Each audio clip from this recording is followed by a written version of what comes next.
Hey everyone, welcome to Basics 101 series. This is part 9. In the last part, we learned how to add shadows and highlights on the head, but in this video, I'm going to show you another way of doing so. In this video, we are just going to use black and white colors, whatever may be your base color. Let's first hide these two layers and add one more layer and clip it to our base layer. That is on which we want shadows and highlights. Choose the black color and increase the size of your brush and just add shadows as per your light source.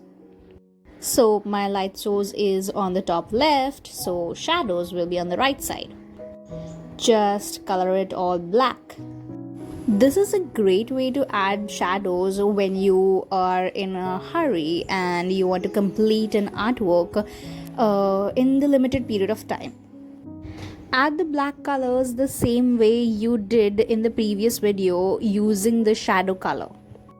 Basically, use strokes, use normal brush. You don't even need to use the hair brush here. This is because using such strokes gives it a great effect. I know you might be thinking, we have to color it all black. Yes, color it all black. Also, remember, there shouldn't be anything else on this layer except for your shadows. And don't forget to clip this to the previous layer. If you are going to render the shadows and highlights as we did in the previous video, you don't need to color in the hair like I have done here using the brown color. You can just use your shadows and highlights color and just use the hairbrush and add in your shadows and highlights. But if you are going to render shadows and highlights using the way I'm going to show you now, you need to do this because we are using black color here and also we are clipping this layer to the previous one. Now, what you have to do is reduce the opacity of this shadow layer. Do you see it? There are your shadows. Isn't this interesting and really quick to do? Now, go in and use your blur tool and just blur them out wherever you want it. If you want to light it down, then you won't use white color here. No, you will use the eraser. Just increase the size and reduce the opacity and then use your eraser on this. So it will just reduce the darkness. Another way to do this is using your brush. So while you're rendering the shadows, when you're adding the black color, reduce the opacity of your brush, not the layer, the brush, and then add the shadows. Increase the opacity of that brush as and when you need it. Now it's time for highlights. You have to do it the same way, but using white color. Keep using the strokes and add your highlights. Here too, if you want the highlights to be kind of light, then reduce the opacity of the brush right now and then add in your highlights. So it won't be too bright and definite. Again, I'm saying you can do this using your hair brush. Just take the same strokes using that brush and it will give the same effect. Actually, it might give better effect. Add in those highlights wherever needed. Remember to add in your shadows on different layer and highlights on different layer. Blur them out. And now it's time to reduce the opacity to as much you want. I feel this is too bright, so I'm going to reduce it even more. And there you go. Now take your blur tool, reduce its opacity and size and use it on these strokes. Mix them all up nicely.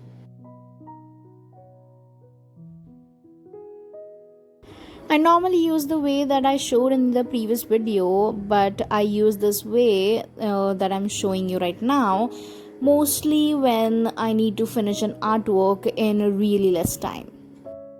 Let me show you the difference between both these ways. This one right here is using the first way.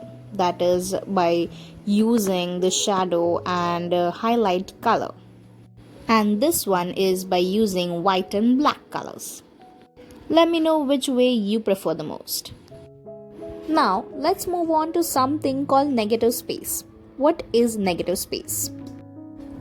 Let me just draw two circles and a square first. Let's just fill in some colors. Do you guys notice this space in the white, in this square between these two circles? That is nothing but negative space. Let me just take one of my previous artworks. Do you remember illustrating this dress by Prabal Gurung? I'll leave a link to this video in the description. Let's zoom in a little bit and there you go. Do you see this kind of a triangle between the hand and the dress? That is nothing but negative space. You can come down here and notice this space between the heel and the sandal. This is a negative space too. Let me take one more example. Do you remember this dress worn by Zendaya? Here too you can notice this triangle. This is also nothing but a negative space. Now I know that there is a small little triangle between the hand and the dress. So that space between the hand and the dress is something that I have to keep in mind when I am illustrating this. Let me just use this filter called table count and I'll mark some proportions here. So for example, this triangle starts from here and ends here. That's the height, that's the width. That is where my hair ends. These squares are mostly used when you want to create an almost perfect illustration of a portrait. Such proportions are always used when you are making something, say for example a person. These are used in fashion illustrations also. So I can mark that my face is here, my eyes are here, my waist is here, etc. These will guide me. Let me show you the same process here also. I have showed you how to add filters to your artworks in one of the previous Basics 101 videos.